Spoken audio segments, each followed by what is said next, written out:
Bonsoir à tous, heureux de vous retrouver pour ce nouveau numéro de la Loi des séries. Merci d'être au rendez-vous comme chaque semaine. On arrive tranquillement à la fin de cette saison en compagnie cette semaine encore de Julia Gabriele qui est avec moi. Bonsoir.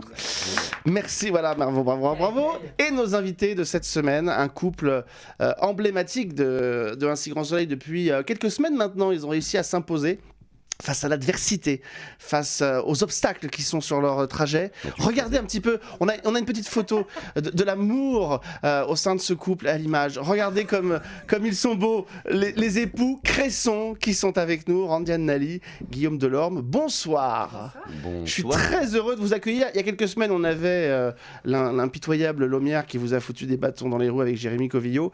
Et on avait très envie de vous avoir parce que c'est vrai que je le disais dans une précédente émission, je trouve que votre couple fonctionne super bien à l'écran et que en plus vous avez des parcours intéressants et donc on est ravis de vous avoir aujourd'hui. On va rentrer dans le vif du sujet dans un instant et dans la deuxième partie de cette émission on va recevoir une actrice, une chanteuse, une artiste complète qu'on a découvert il y a quelques semaines lors de The Voice sur TF1 et on va parler de toute son actualité puisqu'elle sort bientôt un nouveau single. On va en reparler. Elle est aussi à l'affiche d'un film aux côtés de Nathalie Baye. On va en reparler. Voici peut-être une photo, si vous l'avez vue il y a quelques semaines. Voilà. Elle s'appelle Marilyn Naman, elle était dans l'équipe de Vianney, puis dans celle de Zazie.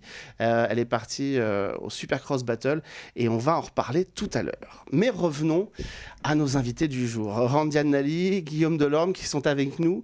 Avant de revenir un peu plus sur vos personnages, est-ce que quand vous avez été contacté pour rejoindre Un si grand soleil, est-ce qu'on hésite à rejoindre ou pas un feuilleton quotidien? Alors Guillaume, je crois que c'est pas le premier, on va y revenir tout à l'heure, tu avais fait Plus belle, mais est-ce que justement on hésite encore plus à remettre le couvert dans un deuxième feuilleton quotidien? Bon, ça dépend de l'invitation. Donc c'est une rencontre, on fait une rencontre, ça se passe en plusieurs étapes. Et on va dire que pour ma part, ça s'est passé vraiment, puis on connaît nos interlocuteurs, tu vois, des responsables d'audition, quoi, des casting directeurs. Donc ça on peut citer son nom, Johanna Delon, puisque ça sert aussi... c'est quelqu'un de très bien et qui est très très curieuse avec ses assistantes. Donc j'en profite pour faire un peu de pub. Il faut toujours en parler. Ça peut aider aussi de jeunes comédiens qui ont des talents et c'est un peu leur métier de les découvrir. Donc voilà, c'est une rencontre comme ça. Ça va passer à travers quelques petits rôles, quelques petites auditions, 1 mois, 2 mois, puis on se revoit. Puis la prod a des retours un petit peu, vont construire un personnage, va t'inspirer d'eux. Et puis, c'est une espèce de sur-mesure qui va arriver des deux côtés. Ouais, évidemment. Le personnage t'a tout de suite plu? Comment il était décrit au début de ses étapes? Ce qui m'a beaucoup plu, c'est qu'ils m'ont raconté dès le départ qu'il allait se passer beaucoup de choses. Donc ça, c'est toujours agréable pour un comédien. D'arriver tout de suite et pas remplir une case, parce qu'il faut remplir une case, mais d'avoir tout de suite des petites aventures qui vont commencer. Au départ, c'est un peu le genre parfait quand même. C'est ça, Il y a un petit peu ce côté-là. D'ailleurs, tous les deux, vous formez tous les deux, Randiane et toi, un couple parfait. On vous découvre par l'intermédiaire de votre fils qui est déjà dans la série. Pourquoi tu dis au départ? Je comprends pas. Parce qu'il se passe beaucoup de choses après. Il fait beaucoup de choses. Non, mais après, il se passe beaucoup de choses. C'est-à-dire qu'au départ, effectivement, on a l'impression que c'est quand même le couple un peu sage, tranquille de la série. Et après, il vous arrive plein de choses. C'est-à-dire avec une assistante. Bien sûr. Il y a un changement de coiffure déjà. C'est vrai. Déjà. Vestimentairement. Un gros changement de personnage. Moi, je préfère celle-ci. Voilà. Ce petit côté un petit peu, Oui. Non, parce que je suis venu à la radio avec une raie sur le côté. J'ai été d'urgence toute la nuit. Et toi, Randiane, t'as hésité à rejoindre une série quotidienne? Pas cette fois-ci, en fait. Mais ça fait plusieurs fois qu'on me proposait des quotidiennes et j'étais en grosse hésitation depuis un moment. Et je n'avais pas envie d'y aller jusqu'à ce casting. Pourquoi t'avais pas envie d'y aller? Parce que j'avais peur de pas pouvoir bien travailler, parce qu'il y a la réputation des quotidiennes sur la rapidité d'exécution, sur les rythmes intenses, etc. Et puis, il y avait, à une certaine époque, en tout cas, un regard qui était un peu mitigé sur ce genre de programme. Ouais. Et puis... ça a bien changé depuis une dizaine d'années. Qui a bien changé quand même. Et effectivement, quand on m'a proposé ce casting-là, je pense que ça arrivait à un moment dans ma vie où j'avais envie. J'avais envie d'essayer, j'avais envie de partir tourner un peu loin, j'avais envie de me frotter à l'exercice. Montpellier. Montpellier, ah ouais. Un peu loin. On est dans l'aventure. On est dans l'aventure. Je suis parti à 3h30, j'ai mis... À l'autre bout du monde. C'est vrai? Non, mais il y a des moments, t'as pas du tout envie de partir à l'autre bout de la France. Mais rien que ça, c'est parce que ça, il faut quand même expliquer aux gens que c'est pas comme quand on fait un tournage de 2 mois sur une série en prime. Un quotidien, c'est ou des allers-retours constants, voire même des fois aller s'installer là-bas, parce que c'est plus simple. Installé là-bas? Non. Non. Bah pour l'instant. C'est sympa Montpellier, hein, faut pas dire. On a un fan de Montpellier avec Ah ouais, j'aime bien, ça me va. Ouais, bien sûr. Et puis en plus, tu as rendez-vous. En fait, tu vas chez le coiffeur à Montpellier, tu te prépares et puis tu reviens. C'est une aventure incroyable. Voilà, c'est pour ça qu'elle a signé. C'est juste pour ça. Juste pour ça. Vendargue, c'est tellement sympa. C'est tellement sympa Vendargue. Écoutez, franchement. Moi qui a suivi, elle est transformée. C'était plus le même personnage. Non, mais on a juste le dire. Il y a quand même des équipes de direction artistique. Ils sont là. Et si tu remontais ta jupe, si tu coupais une mèche et tout, mais t'es sûr, mais non, je sais pas. Si tu te mettais en jean, ouais, et si tu bouclais tes cheveux. C'est vrai que c'est venu progressivement. On a vu une métamorphose.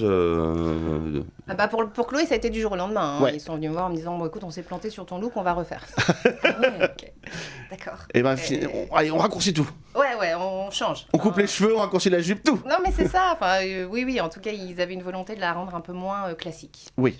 Parce qu'elle allait vivre une histoire qui était moins classique. Elle sort, on te rappelle, elle est sortie avec un journaliste, Marc Moore, voilà. Ouais. Ça a commencé par des planques pour essayer de sauver les enfants et ensuite ils se sont plus planqués quoi. Voilà, ils se sont clairement affichés. Tiens, voyons un petit peu cette belle famille, famille Cresson, avec votre fils, évidemment, Robin, qu'on a vu arriver dans la série d'abord, en tant que personnage isolé. Il y avait une liaison, si je me souviens bien, avec Thaïs, et puis ensuite, les parents débarquent, on les voit arriver. Le papa médecin, qui veut monter un hôpital privé, et la maman greffière. Voilà, regardez. Très attaché au système public. Très attaché au système public, mais enfin quand même qui fait des piges à l'œil pour un magazine. Mais ça vient petit à petit. C'est ça qui était intéressant dans ce personnage, c'est qu'elle sort de son cadre.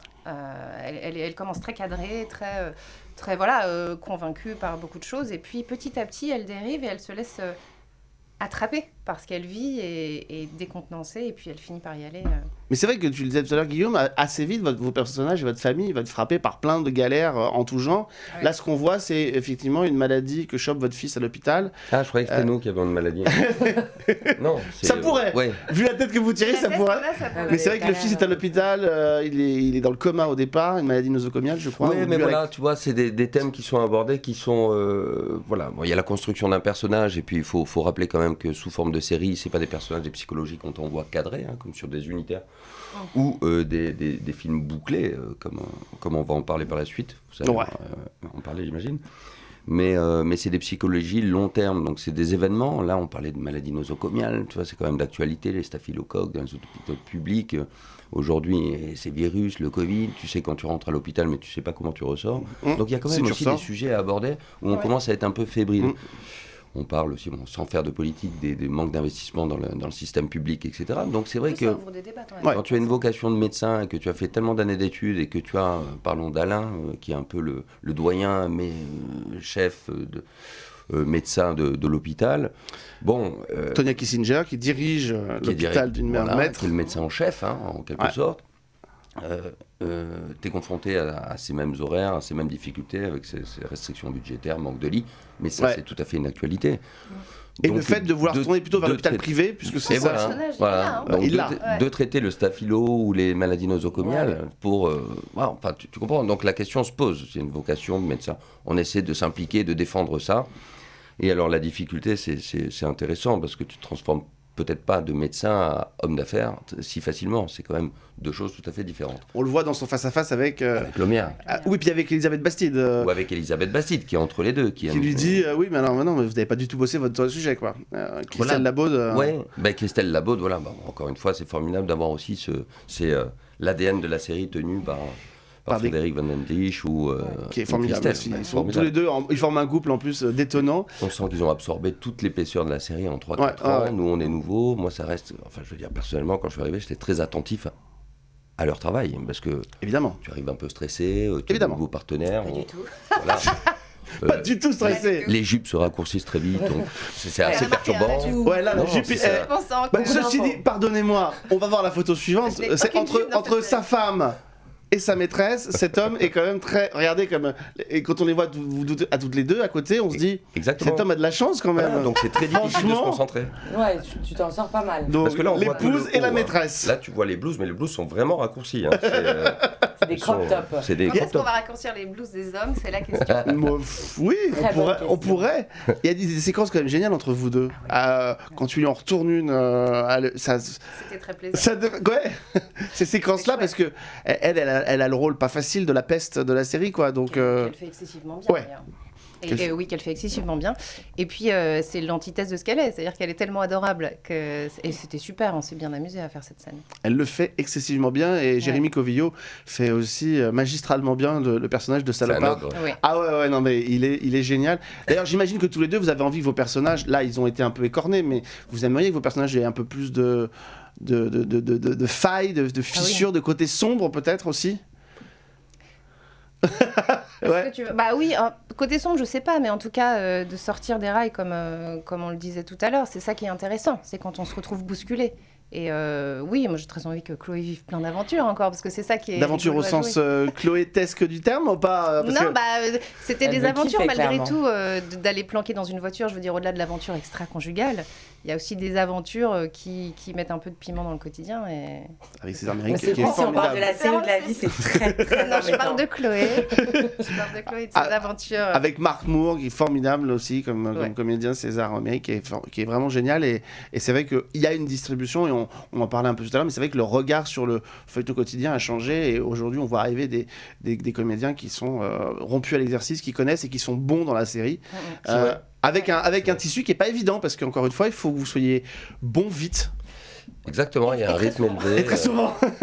Un rythme élevé, mais bon, enfin, on est quand même porté par une énergie, une ambition, si tu veux. Il y a une structure qui est quand même très très bien mise en place, qui roule. Ouais. Donc il faut se fondre à l'intérieur. La difficulté, il y a un petit moment de solitude, hein, une intégration, c'est Ouais. tout simplement comme dans tous les postes. Mais ensuite, il y a ces sujets abordés. Puis la structure est pensée. Hein, je vais te dire, C'est vrai à qu'on est aidé Vendargue, quand même, hein. Montpellier, la structure, il y a 5 DA qui sont là, qui sont C'est- en relecture. Il y a les chefs de poste qui font des rapports. On a un souci, ils ont un souci d'interne, si tu veux, sur les plateaux, un souci d'écologie. On n'a plus de bouteilles en plastique, tout est pensé, les studios en fond vert, il y a une technologie, là, ils sont en train de faire Ils sont un C'est deuxième vraiment studio. à incroyable, la c'est pointe de la incroyable. Vous pouvez y être allé technologie. extrêmement souvent. Quand Ouais.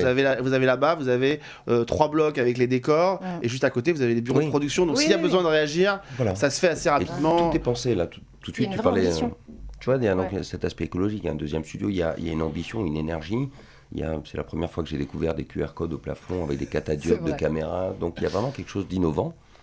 C'est vraiment. Et ça sert même C'est à d'autres, vrai. puisque je sais que Demain nous appartient est venu tourner des séquences d'un accident d'avion complètement. dans les studios de Oui, oui. Vendargue. Et les C'est- studios se prêtent à d'autres Et tu tournages vois, aussi. ce que je veux dire par là, c'est que c'est pensé. ouais. C'est vraiment une industrie. Alors là, c'est Thomas de Mattei, bravo. hein, Ouais, le Jules Singer, producteur de la série. bravo, puisqu'ils ont réussi à se collaborer autant techniquement qu'au niveau du texte et tout ça.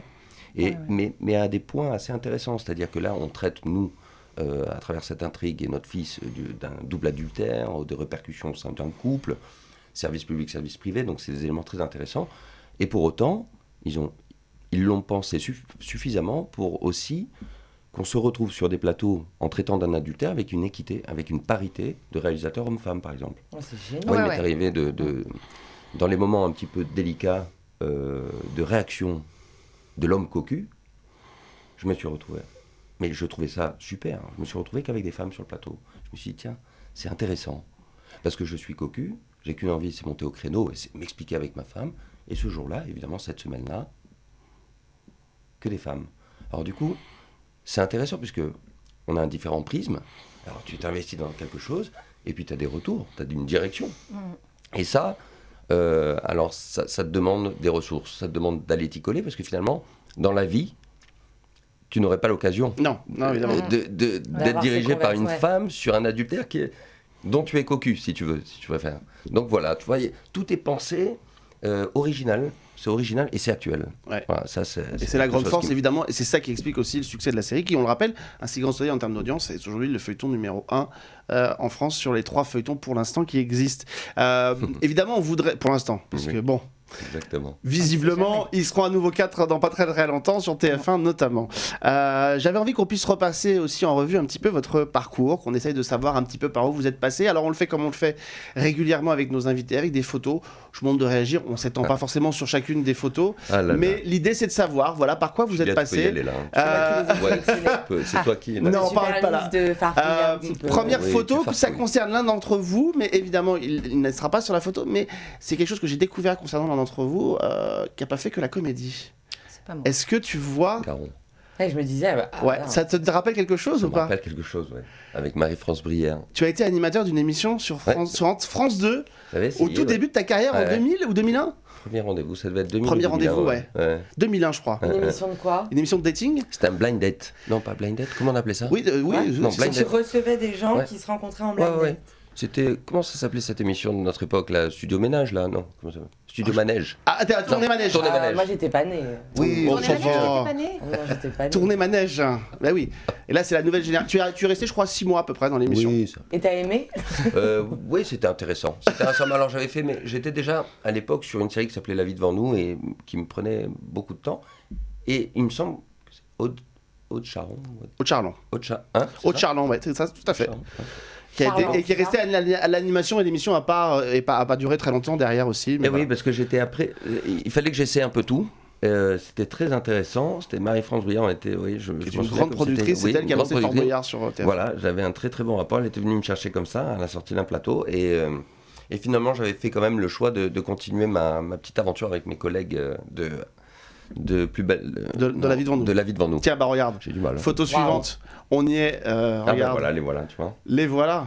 Alors ça, c'était même la suite. C'est La vie est à nous. C'était quelques années après, ouais. La vie est à nous. Et on retrouve Charlie, voilà. Et on retrouve Toi, t'es Charlie. en haut à droite? Moi, je suis en haut. Bah à droite, oui, ouais. regardez-moi, c'est Tellement pipou, Tellement farfelu, dis donc. tellement mignon. tellement mignon. C'était présenté à l'époque comme le Beverly Hills français. Hein. C'était un peu l'idée de Oui, concurrencer non, les c'était séries. greffé en 99 quand on était en développement, c'était greffé un peu sur Hartley Cœur à vif. Arte Cœur à vif, ouais, En exactement. Australie. Et donc, ça a été, on a tenté un spin-off en 2008, mais Ah, mais c'est Marie Moutet? c'est Marie Moutet. Ouais. Ah, mais c'est Ouais. une super amie à moi. D'accord. Je viens de la reconnaître.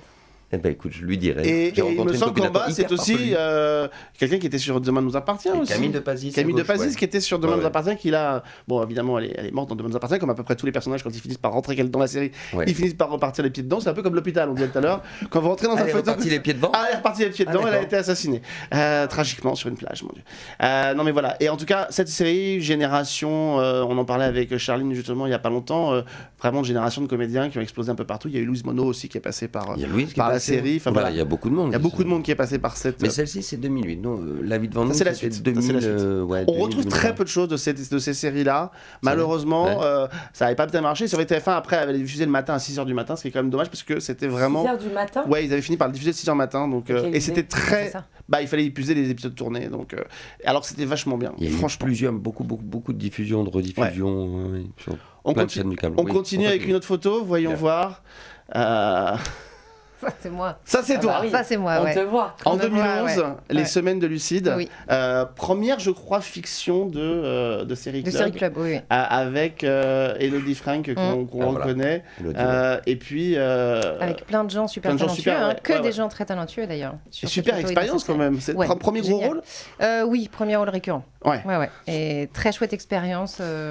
Parce que tournage particulier avec une toute petite caméra en plan séquence, avec des super comédiens. Beaucoup de rigolades. Et puis c'était complètement déjanté. C'était assez loufoque, ouais. On retrouve là aussi peu de choses effectivement là, sur le net, mais on trouve parfois des extraits, des génériques C'est et vrai. tout, et c'est assez drôle.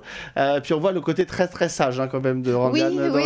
Bah, Voilà. Mon personnage était très en retenue, très coincé, contrairement à Elodie qui, elle, était aux Délurée, antipodes, totalement. complètement délurée. Et moi, c'était l'autre côté. Ouais. Continuons, déroulons votre parcours à tous les deux. Ah oui, L'Outsider. ouais. Alors petit ou gros rôle celui-là, parce qu'on Petit disait rôle. petit rôle. Petit rôle, mais très intéressant, parce que c'était une scène qui techniquement était très compliquée à faire. Et j'arrivais en début de tournage, j'avais une seule scène, donc c'est souvent les expériences les plus difficiles, parce qu'il faut se fondre dans une équipe et être là, efficace et sans connaître personne pendant... Christophe Baratier quand même en plus. Et Christophe Baratier, qui était super, ouais. C'était quoi Parce que j'ai adoré le film, mais je me rappelle pas de cette scène. Ah, c'est une scène, ça ne se voit pas qu'elle est compliquée à l'écran, mais c'était un plan séquence avec une grue en intérieur, et donc fallait se caler sur le rythme, et c'était... Ah ouais. Voilà. Et donc, évidemment, si tu bafouilles à la fin du plan séquence, c'est un peu Ça va pas du compliqué. tout. Tout le monde t'en veut en plus. Oh non, Non. ça va. Parce que ça m'est arrivé, évidemment. Évidemment. Mais parce que tout le monde bafouille, le steadicammer bafouille, enfin tout le monde bafouille, et puis à un moment, c'est toi, quoi. Mais bon, Premier- c'est là que tu apprends que tu as le droit à l'erreur comme tout le monde. Et c'est ça qui est important. Ouais. Et c'est ça qui forge Ouais. aussi effectivement les carrières de comédiens et de comédiens. Premier rôle au cinéma, premier gros rôle au cinéma. La fille qui connaît bien sa carrière, je ne sais plus, peut-être. Mais ça a été un rôle, en tout cas ça a été un film important parce Oui, que ça a le film été a un film marqué important, ouais. L'Outsider donc avec, on le rappelle, Arthur Dupont, François-Xavier de Maison notamment et Sabrina Ouazani. On continue avec une autre photo. Voyons voir qui va apparaître à l'écran si ça fonctionne. Ah.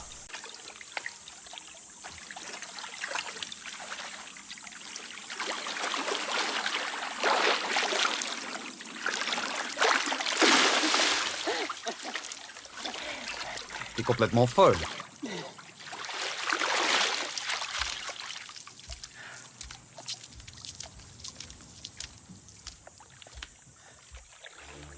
Donne-moi tes mains. Ici. Et en bas.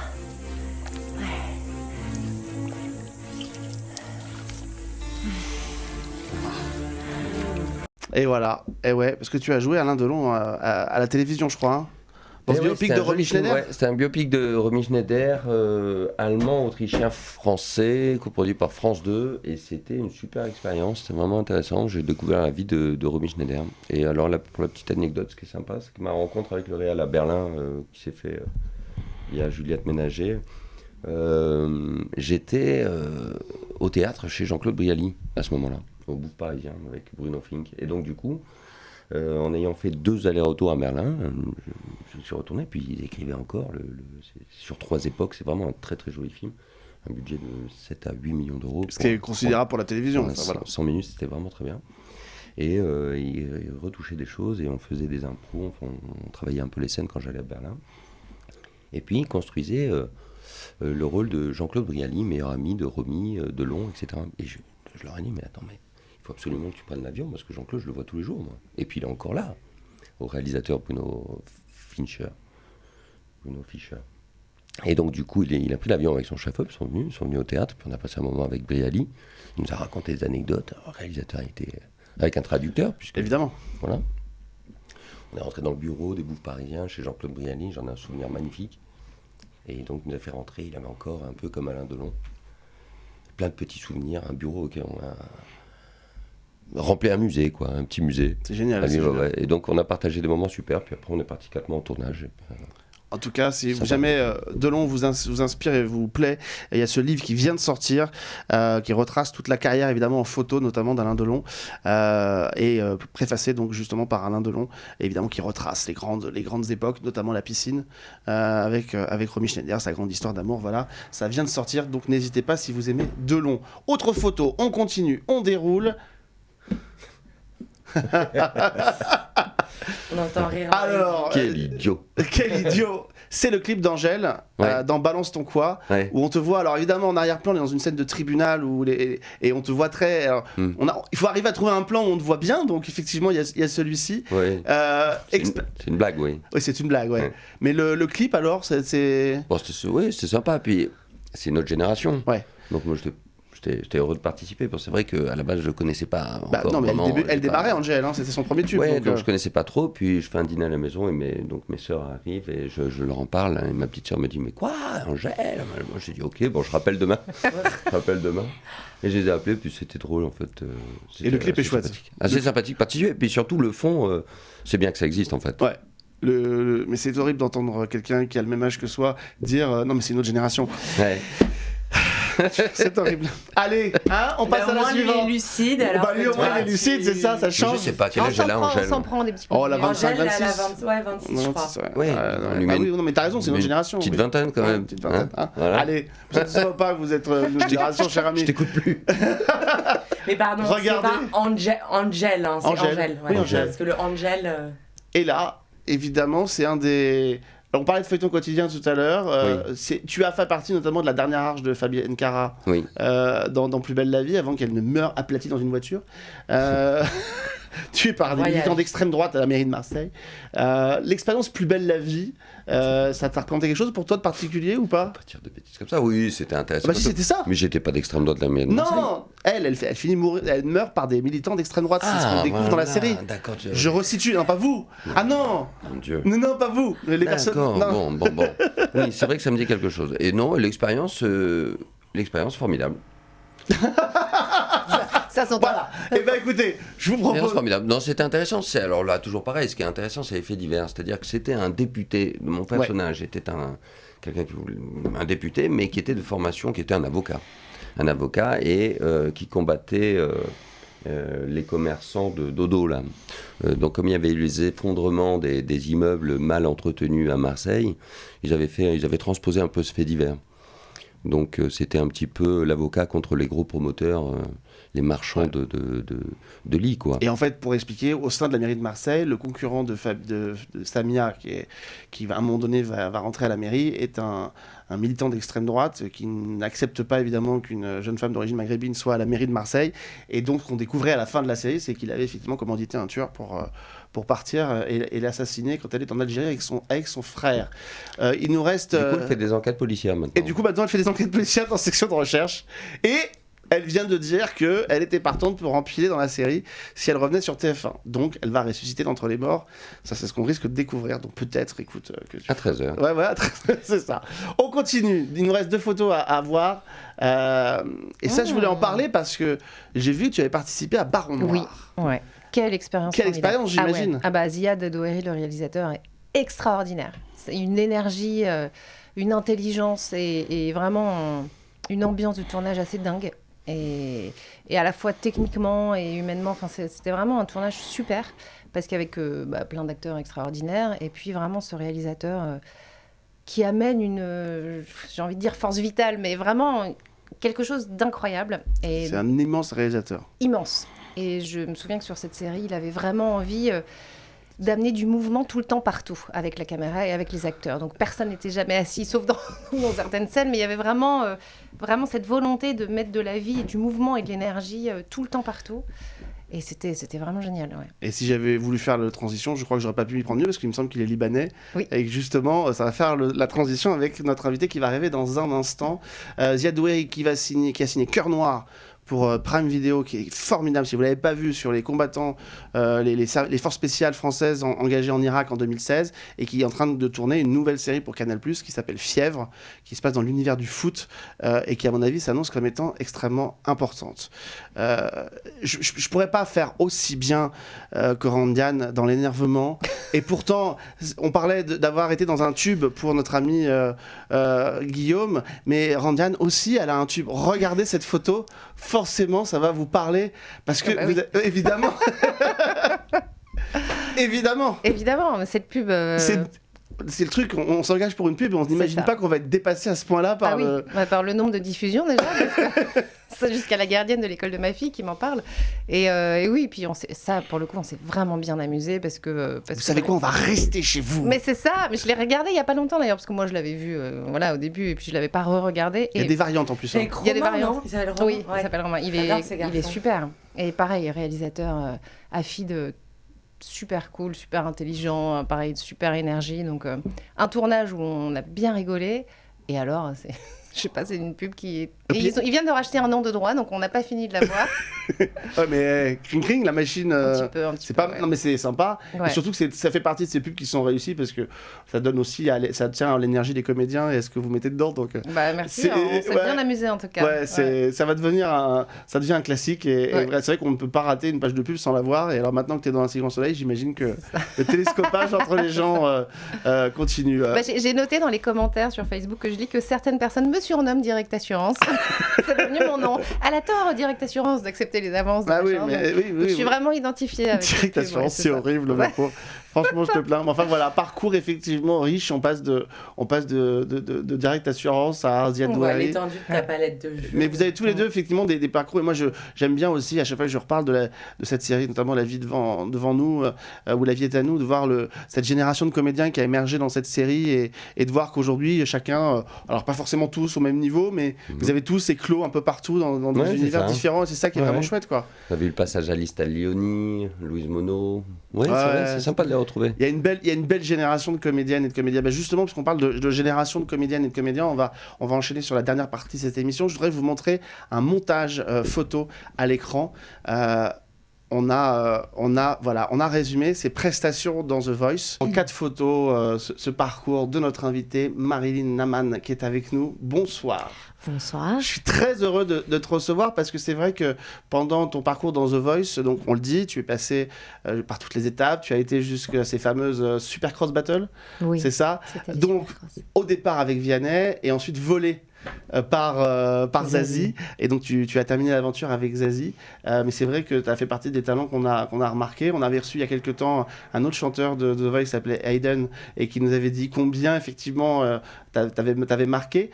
Qu'est-ce qui fait que quand on est... Parce que au Liban, tu travailles, tu es chanteuse, tu es comédienne, ton parcours était déjà commencé à s'inscrire et ta carrière a démarré. Qu'est-ce qui fait qu'on a envie quasiment de remettre les compteurs à zéro et de s'engager dans une aventure comme The Voice? Je crois pas que c'est zéro, du coup, parce que j'avais 24 ans et j'ai envie de faire des aventures dans la vie. Et du coup, en tant que Libanaise, on chante en français, on parle... C'est la deuxième langue qu'on parle au Liban et du coup j'avais envie de prendre des risques pareil et de pas s'endormir de pas s'endormir en début de carrière, quoi, en tout cas. Oui, il faut bien vivre des aventures pareilles. J'ai beaucoup grandi en tant qu'artiste et en tant que chanteuse aussi parce que c'est un stage qui est vraiment énorme. Il y a tout, le jugement des coachs qui sont professionnels et ils ont des carrières immenses et même le public français qui n'est pas libanais, du coup c'est un autre stress et ce qui est vraiment très important pour moi c'est je me suis demandé plein de questions dans cette aventure, ce que je veux chanter, le look... Oui, alors le look, il a beaucoup fait parler de lui, ses fameux tatouages notamment. Je suis déçue de te voir avec les bras. Je reste un peu sur ma faim là. Pratique. Du coup, je mets ces faux tatous parce que je peux pas avoir des tatous. Des vrais tatous. Actrice, oui. C'est vrai qu'on a posé la question, j'ai vu plein d'articles disant mais d'où viennent ces tatouages? Combien de temps ça lui prend chaque matin? On les fait. Et effectivement, j'ai vu que même au Liban, tu les mettais aussi. Donc, mais c'est pas juste pour... Mais oui, juste sur scène. Juste en chantant. C'est ton truc. Je crois que c'est une façon de communiquer un peu plus avec le public. Et oui. Et ça a fait beaucoup parler. Comment on vit l'entre-deux? C'est-à-dire que, parce qu'il faut expliquer aux gens que, alors toi, t'as pas eu à passer malheureusement aux étapes en live, mais effectivement, c'est tourné, je crois, fin d'année dernière, ou début de l'année, et puis après, il y a plusieurs mois qui arrivent jusque... Comment on vit le fait de se dire, j'ai fait The Voice, mais je peux pas le dire, oui, je peux pas dire jusqu'où je suis allé, je peux rien communiquer dessus, alors que tout le monde le voit, quoi. Oui, c'est difficile, mais ce qui est un peu plus challenging, c'est de réaliser qu'on a fait The Voice en même temps que les gens le réalisent. Parce que vraiment, quand c'est une autre aventure, c'est une autre sensation de se voir sur la télé et de réaliser qu'on a fait ça. On arrive à... Comment ça se fait de se voir à la télé, justement Mais c'est bizarre, mais... Oui, c'est trop bizarre. C'est bizarre. C'est beau, mais c'est trop bizarre aussi. Et en tant qu'artiste, je crois qu'on devient un peu dur avec nous-mêmes parce qu'avec le track, on le sent sur la scène. On se souvient pas des détails ou bien où on a lâché une note ou bien tous ces petits détails qui on le voit sur la télé ensuite, mais Mais non, c'est une aventure extraordinaire, vraiment. Et alors, est-ce que tu avais une appétence, avant qu'on passe à la suite, est-ce que tu avais une appétence particulière pour Dalida? Parce que je me rends compte que tu as 2 chansons. Finalement, Je suis malade, c'est Serge Lama, mais évidemment, Dalida l'a chanté en premier. Et après, ta dernière prestation, c'est une de mes chansons préférées de Dalida, mais qui est Mourir sur scène. Ouais, alors, c'est ou c'est eux qui ont voulu te faire rentrer dans les cases d'un cliché qui est l'orientalisation, et donc on lui propose une chanteuse française mais orientale, ou est-ce que Elle est égyptienne. Non, c'est Elle pas est égyptienne, ça. ouais. C'était pas ça du tout. t'avais envie de choisir, tu l'avais vraiment choisi? Oui, c'est juste que j'avais envie de prendre des chansons françaises cultes, même très très connues aussi au Liban. Et du coup, Dalida au Liban, elle est vraiment très très connue, et c'est Fayrouz, Dalida, on écoute leurs chansons dès qu'on est trop petit. Et du coup, c'était mon choix à moi de prendre des chansons cultes et un peu de jouer avec l'arrangement, les paroles, et créer un peu l'univers que je kiffe. C'était ça. Ouais, et ce qui est fort, c'est aussi je peux pas m'empêcher de te poser la question, parce que tu as mélangé effectivement la langue française avec la langue arabe dans les 2 chansons que tu as fait. On sait que parfois ça se passe mal pour certains artistes. Est-ce que tu as eu à gérer aussi des trucs pas cool sur les réseaux sociaux pour le fait d'avoir chanté en arabe à la télévision? Certaines chanteuses qui ont fait The Voice ont eu à subir ça, donc c'est pour ça que je te pose la question. Non, tout s'est bien passé? J'avoue que je vais commencer à voir les commentaires et tout ça après quelques années. Raison. Ouais, t'as raison. Parce que vraiment, il faut prendre soin du mental health, parce que je veux bien réaliser tout ça. Mais oui, je crois qu'il y avait plusieurs commentaires au début. Je crois que c'est une chanson culte française. Pourquoi chanter Je suis malade de cette façon-ci? Parce que c'est beau. Et du coup, après quelques heures, je vois que Serge Lama a partagé, l'équipe de Serge Lama ont partagé sur leur page officielle, Donc, d'un seul coup, sur Facebook et Insta, et là, ça y est, tout retombe. Ok, là, Tout retombe. on est bien. En attendant, quand elle se présente aux éditions à l'aveugle pour la première fois, elle explique son parcours, et elle explique qu'elle vient de tourner un film avec Nathalie Baye, mais elle ne sait pas quand il va sortir. C'est là qu'on voit le décalage entre le tournage. Mais le film, ça y est sorti. Il est sorti dans les salles depuis 2 jours. Tu en es le rôle principal. On est au Liban en 1958. Et voici un petit extrait. Voici la bande-annonce. C'est la première fois que je viens au Liban. Quel beau pays. ماما ليش في حرب؟ منذ شهر أيار بدأت المعارك في المدن اللبنانية الكبرى. Avec les musulmans, l'islam c'est avant tout. Et avant les Liban même. ومحسن خلاص مش نتحمل بقى هالحكي ونظرتكم الدنيا على الإسلام وهالأحكام المسبقة. امبارح بالليل قاعدة كل الليل هي ونايمة جام نامو. ندى بترمونتيني ندى ما خصك شو بقرا. Tu t'es mariée à quel âge? 17 ans. عم تحلمي أنا مش للبيع. شو يعني؟ ماشي حياتي. الدولة تبع الشيخ مش أقل من 10,000 ليرة حتكون. Tu sais, moi je me suis mariée 3 fois. On a voyagé dans le monde entier. J'aimerais bien voyager, moi.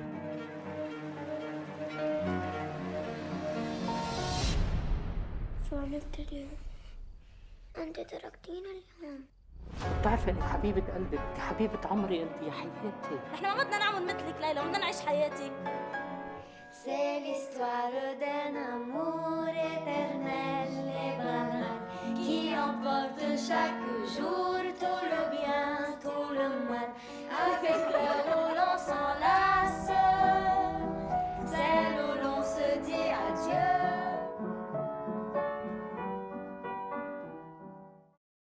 Voilà, la nuit du verre d'eau. Et elle avait dû sentir que je lui demanderais. Elle m'a dit non, mais la voix, ça va pas ce matin. Et c'est vrai que quand j'ai entendu cette chanson à la fin, je me suis dit, voilà, c'est une chanson aussi qui est très très belle de Dalida. Oui.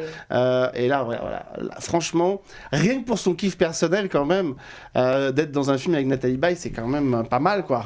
Waouh. Ouais. Waouh. Elle est magnifique. Et du coup, on a tourné en 2021 et la situation au Liban n'était pas très cool. Elle n'est jamais trop cool, mais en 2021, c'était vraiment dur de tourner. On s'est demandé plusieurs fois si on va vraiment pouvoir tourner le film ou bien pas. C'était avant ou après l'explosion du port de Beyrouth? Non, c'était après. C'était après. Oui, mais je parle de la crise économique. Oui, bien sûr, bien sûr. Oui. Et ben, Nathalie Baye, elle vient au Liban, elle est toute calme et nickel. Ah, vous avez un très beau pays. C'est pas la première fois que je viens au Liban, mais j'adore ce pays. Mais c'était vraiment l'énergie. Elle nous a donné une énergie énorme et trop positive. Et la bande-annonce donne sacrément envie. Hein. Le film est dans les salles depuis 2 jours, mais ça donne vraiment envie de le découvrir. Et c'est vrai que ça nous donne aussi... c'est des films qu'on ne voit pas forcément trop souvent chez nous. Et là, je le vois qu'il est bien exposé dans des grandes salles de cinéma à Paris. Oui. Et pas simplement dans des petits cinémas d'art et d'essai. 100 et quelques salles, alors ce qui est chouette. Ce qui est chouette, il faut y aller. Il faut foncer. Il faut aller. C'est une belle perspective pour toi aussi d'ouvrir ta carrière d'actrice, cette fois-ci à l'international. C'est vraiment... le hasard, faire The Voice et la sortie du film dans la même année, c'était pas prévu comme ça. Non. Mais quand tout s'aligne, parfois, c'est pas mal. Oui, c'est pas mal parce que, oui, je crois que je considérais la France comme mon deuxième pays dès que j'étais petite. Et là, je crois que ça y est, au Liban, je suis une actrice et une chanteuse. Et là, ok, comment dire? Tu lances la même chose ici, quoi. Oui, j'ai lancé. Donc maintenant, tu fais les deux en même temps. Tu te dis, dès que je lance un single, je le lance dans les deux pays. C'est un peu ça, oui. On a parlé du fait que tu chantes, que tu joues, mais il y a une autre casquette qu'on n'a pas mentionnée. Voici un petit extrait d'un teaser. مبروك انت مستوعب حجم الخبريه؟ يا حياة قلبي مبروك. لا انت هيك عم تهيني شغلي وعم تهينيني. هالفرحة فرحتنا. كيف تقبل؟ والفرحة ايدك عني ايدك عني. هي بروفيشنال اكترس. اكل خرا هذا اسمه. يا حلوة دنيتنا. مبروك. اهم شيء نكون كول. مبروك. ظهر لبرا ما بدي لها الدرك. Et attendez, parce qu'il y a ce court-métrage que tu as réalisé, et regardez la photo qui s'affiche, parce que vous allez comprendre que ça l'a accompagné. Ouais, tu as obtenu le prix de la meilleure réalisation dans un festival international, donc, du court-métrage. Donc ça, c'est l'autre casquette, la réalisatrice. Oui, du coup, c'était un court-métrage qu'il fallait réaliser pour obtenir... my filmmaking. Comment dire? Un diplôme? Oui, mon diplôme. Et du coup, il fallait faire un court-métrage et c'était marrant. J'ai parlé des acteurs dans ce court-métrage et du coup, j'ai joué et j'ai changé la couleur de mes cheveux. Le blond te va très bien, parce que c'est pas du tout Marilyn, c'est une autre gamine. Je voudrais vraiment que ça soit... loin de moi-même physiquement parce que elle a des problèmes avec les scènes de nudité du coup et son copain est un acteur et c'était un court-métrage un peu que j'avais envie de réaliser. Qui s'appelle So Cool. So Cool, oui. J'aime bien la réalisation quand j'ai des choses à dire, je crois. C'est juste ça. Pas réaliser pour réaliser. Oui, je préfère de jouer des rôles. Je crois que j'ai un potentiel un peu plus dans l'acting que dans le directing. Vous avez déjà réalisé tous les deux ou pas? Moi, oui. Ouais. Un court-métrage aussi? Un court-métrage documentaire, moi j'ai réalisé. Et puis c'est une voie que j'ai vraiment envie d'emprunter dans la fiction aussi. Mais c'est pas encore totalement acté. Ça veut dire que c'est presque acté. C'est presque acté, ouais. Non, j'ai des projets. Et puis voilà, après on verra ce que la vie me permet de faire. Thomas Desmattei, peut-être qu'elle pourrait réaliser des épisodes d'Un si grand soleil. Je n'en ai pas du tout parlé là-bas. Parce que c'est pareil, j'ai aussi envie... Pour l'instant, j'envisage ça quand j'ai des choses à dire. Donc j'écris des choses que j'aimerais réaliser. C'est important. Oui, c'est important. Et toi, Guillaume? Oui, non, je pense que ça passe par l'écriture, moi, plutôt. La réalisation, ça reste un vecteur. Et puis... Je connais de très bons réalisateurs avec lesquels j'ai envie de travailler, parfois c'est vers eux que je vais me tourner pour leur livrer la réalisation. Ça évite de me frustrer parce que j'apprécie leur travail. Donc du coup c'est plus, je vais les appeler. Je vais les appeler eux et leur demander une note, leur vision des choses. Ensuite, je suis pas fermé, au contraire, mais ce sont les sujets qui te portent à la réalisation. Partagez tous la même chose, c'est pas réaliser pour dire quelque chose et pas juste pour se faire un trip égo. À travers un prisme, si tu veux. Une focale ou un prisme, c'est un point de vue, quoi. Hein. Donc, et puis, quand on est là acteur et qu'on a rencontré plusieurs réalisateurs, c'est vrai que parfois, on aimerait bien avoir l'avis du souvenir qu'on a de tel réalisateur. Et s'il nous fait le plaisir de venir et nous faire une note de réal, de point de vue, c'est agréable. On se sent un petit peu plus fort aussi, plus équipé, moins seul, hein, parce que... D'ailleurs, je trouve que de tourner sur une quotidienne avec autant de réalisateurs, ça permet de se projeter beaucoup plus facilement dans la réalisation, et puis ça permet de voir des façons de travailler qui sont très différentes et qui donnent des résultats différents, mais tout aussi valables, et ça décomplexe quelque part. Évidemment. Et ça, c'est évidemment extrêmement formateur, à la fois pour les comédiens et aussi pour les réalisateurs, et des fois pour les deux, quand on a envie de réaliser aussi, ça peut être le triste. On arrive au terme de cette émission, mais il y a une dernière petite actualité concernant Marilyn que je voulais mentionner. Elle va chanter quelque chose, j'espère. Non, elle ne peut pas, elle a sa voix qui est... Bon, allez, je m'y colle. Alors justement, Marilyn, sauve-nous. Mais il y a une petite actu, un petit teaser que tu nous as confié. Ça sort dans pas longtemps, en plus, à la fin du mois. 26 juin. Oui. Voici, regardez, c'est un nouveau single qui va arriver. pas les actus de Marilyn. قلت أول شيء ماما حتوصلنا على المطار فسأبالي بس أقول لك أنا مش عم بستوعب شيء إنه ما بعرف إذا هذا الشيء طبيعي أو لا يلا باي حتاخذي سشوار معك أنا ما رح آخذ سشوار عم بتقل على الفاضي لا تشولي وتلاقي اللي ضاع. Et voilà, donc ce nouveau single qui sort donc le 26. Oui, 26 juin. Que tu chantes, que tu as écrit peut-être aussi ? Non, je ne l'ai pas écrit, du coup, mais c'est un peu très, très proche, et perso, parce que je parle un peu de tout le parcours et toutes les distances que j'ai fait dans ces 25 ans. Et... oui, et du coup, il n'y avait pas des sous-titres en français, mais sur YouTube, il y aura. Il y aura sur YouTube, mais c'est pas grave. C'était permettre aussi de capter une espèce d'atmosphère aussi, et puis d'annoncer ça aussi, parce que j'imagine qu'on doit te poser la question, les gens qui t'ont suivi dans The Voice doivent se dire, mais quand est-ce qu'on va la revoir et tout ça fait... J'essaye, je crois pas que je vais tarder, j'espère. 26 déjà, ça arrive vite, hein. C'est demain. Oui, 26 juin. C'est demain, 26 juin, et bon voilà. Les calendriers étaient favorables, elle s'est bien débrouillée, clac, pour pas avoir à chanter ce matin. Mais si, on peut, Qu'est-ce que tu veux nous faire comme ça ? Tu veux nous... Dalida. Tu veux essayer Dalida aussi. Ah non, pas encore, si. J'ai vu un peu... Choisis ce que tu veux. C'est marrant, j'ai vu que vous avez filmé dans le vidéoclip d'Angèle. Oui, on a entendu rire. Ah oui, c'était moi, dedans, qui disait « Balance ton quoi, un jour peut-être ça changera. Balance ton quoi. » Bah ouais, c'est pas mal quand même, mais elle peut, voilà, au dépoté comme ça. Faudra revenir quand tu auras... Les polèmes de Paris. Faudra revenir quand tu auras un EP, un album. Non, oui. Pour chanter vraiment ici, parce que tu vois, tu vas... Moi, je viendrai faire ton clip derrière, comme ça aussi. Tu feras comme ça, tu vois. Voilà. Bon, en attendant... Bravo. Balance ton juge. Je récapitule les actus de tous nos invités. Je rappelle que Guillaume Delorme et Randy Annali, on vous retrouve régulièrement dans Un si grand soleil, dans la famille Cresson, et que vraiment, je trouve que voilà, vous êtes dans les dernières recrues de cette série, vous êtes cette famille qu'on aime suivre, et on aime vous suivre tous les deux ensemble, et c'est ça qui match super bien à l'antenne. Et ça nous avait vraiment plaisir de vous avoir pour une fois un couple et pas un acteur isolé. Ça fait du bien aussi d'avoir redécouvert votre parcours. La Nuit du verre d'eau, qui est en salle depuis 2 jours, et allez le voir. Voilà, vous allez découvrir un autre cinéma qui vous emmènera au Liban en 1958, avec donc Marilyn Naman qui est avec nous, et son single qui sort donc le 26, qui s'appelle Masafi, ça veut dire distance. Ça veut dire distance, justement. Et un album? Pas encore. Doucement, vas-y doucement. Ok, un long métrage, The Voice, c'est un single. Et est-ce qu'il y a des projets de comédie en France ou pas? À d'autres? On parle, mais il n'y a rien encore qui est sûr, mais on verra. Moi je dis ça à une actrice libanaise à Montpellier, puisque c'est lié avec son court-métrage.